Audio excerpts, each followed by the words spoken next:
Anda bersama Brother Fai di channel Malam Mistik, sebuah rancangan audio dan video cerita seram dan mistik. Semoga Anda semua terhibur.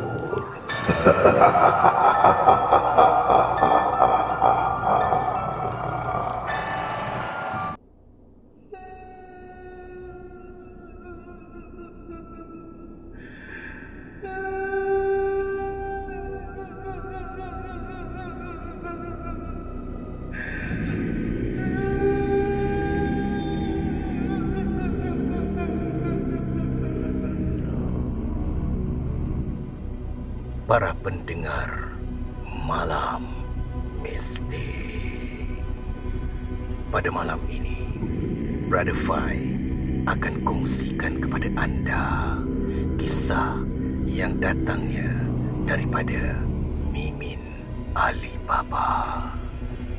Kisah yang bertajuk Last Office.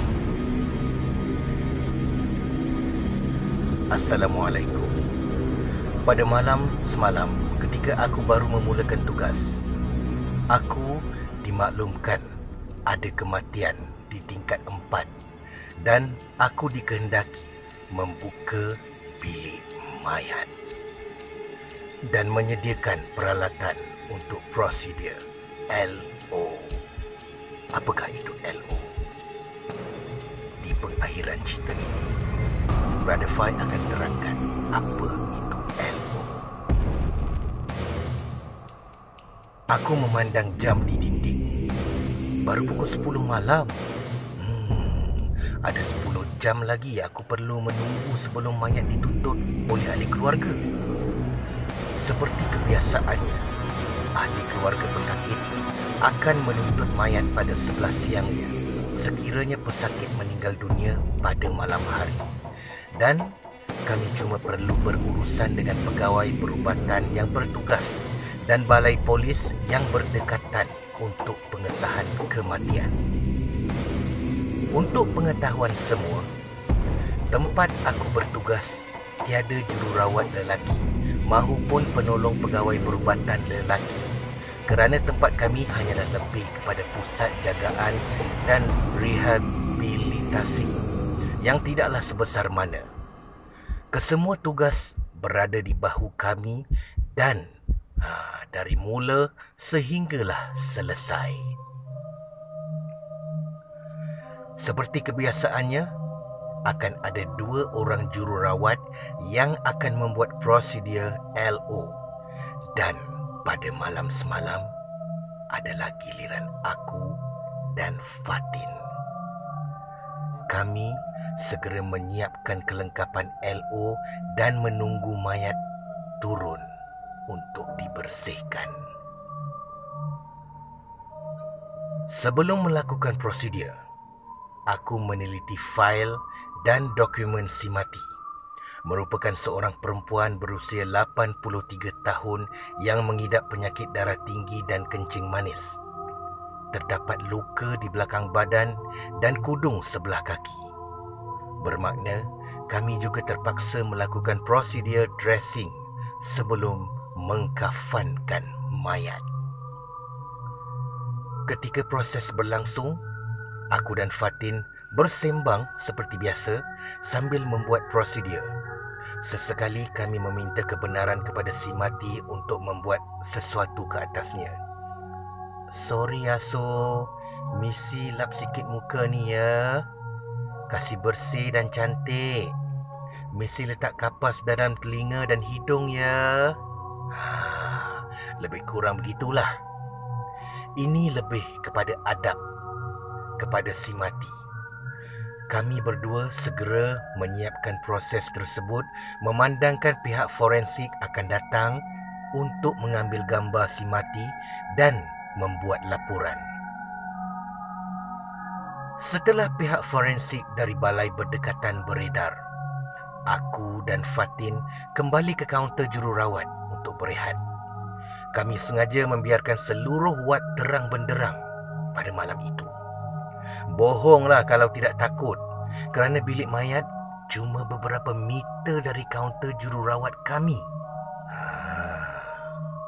Sesekali, kami menjeling ke arah bilik mayat dan sambil itu menyiapkan tugas lain.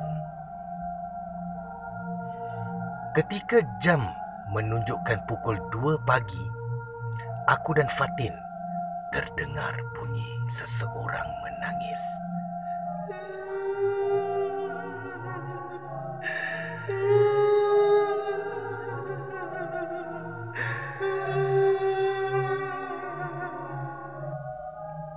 Kami cuma terdiam dan cuba mengamati dari mana datangnya arah suara itu.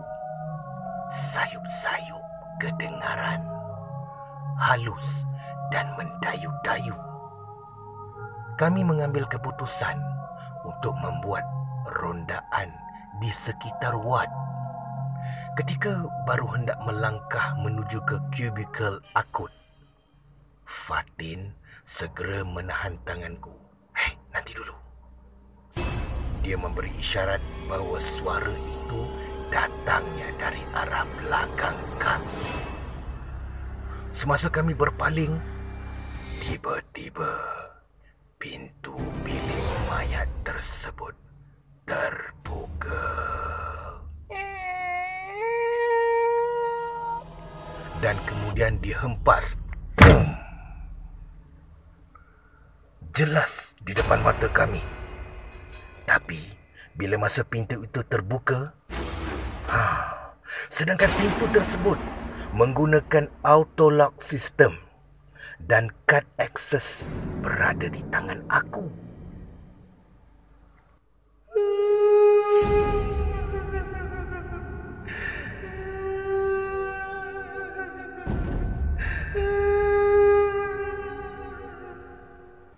Suara tangisan tersebut masih kedengaran, seolah-olah meratap sesuatu.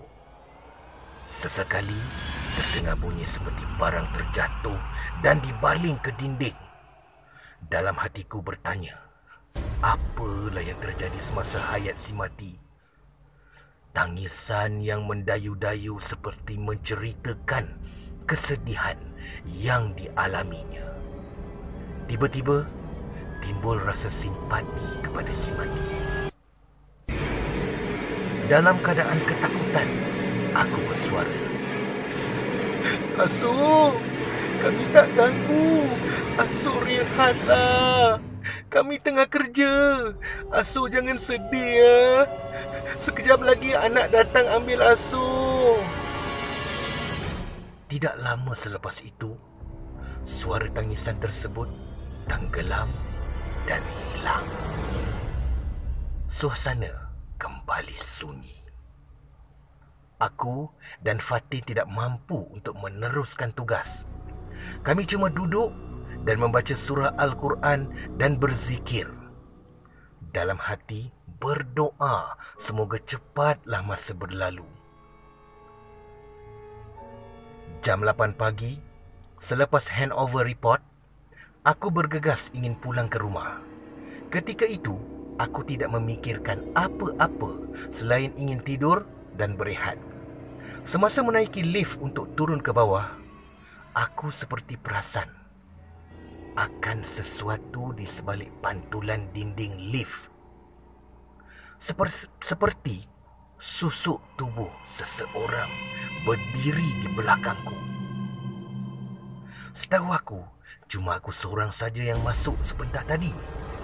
Tiba-tiba, bulu romaku meremang dan kepalaku terasa mengembang.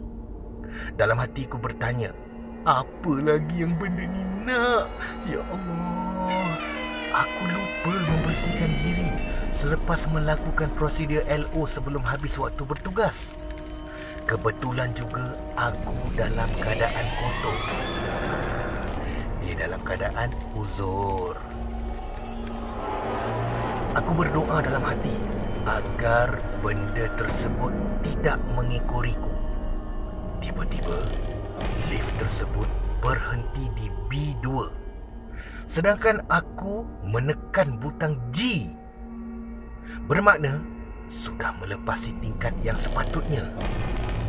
Pintu lift terbuka perlahan dan keadaan di tingkat B2 agak gelap. Aku cuak. Aku menekan butang close berkali-kali sambil mengomel. Apa ni? Sesekali, aku menoleh ke belakang. Seperti benda tersebut masih berada bersamaku di dalam lift. Allahu Akbar! Pintu lift pula tersekat. Aku membaca ayat kursi dan apa saja surah yang terlintas di dalam kepalaku. Tiba-tiba, misi masih belum mulai.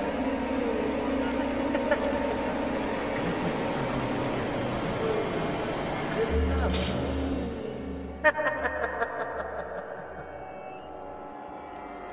Aku menjerit ketakutan dan terkejut bila ada sepasang tangan menahan pintu lift dari tertutup. Hei, Missy, kenapa ni?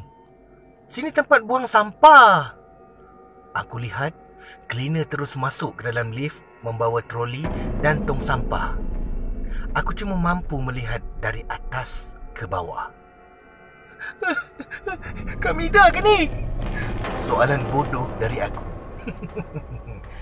Kau nak kenal sama cleaner tingkat sendiri? Jawabnya sambil ketawa. Aku melihat sekeliling lift. Ya, cuma kami berdua saja. Aku menggaruk kepala yang tidak gatal. Kenapa? Ada hantu? Siang-siang ada hantu? Dia kembali ketawa sambil membetulkan tudungnya. Aku cuma tersengih dan segera menekan butang nombor 2 untuk kembali ke wad untuk membersihkan diri sebelum pulang ke rumah. Itulah kisah yang dialami oleh Mimin Alibaba.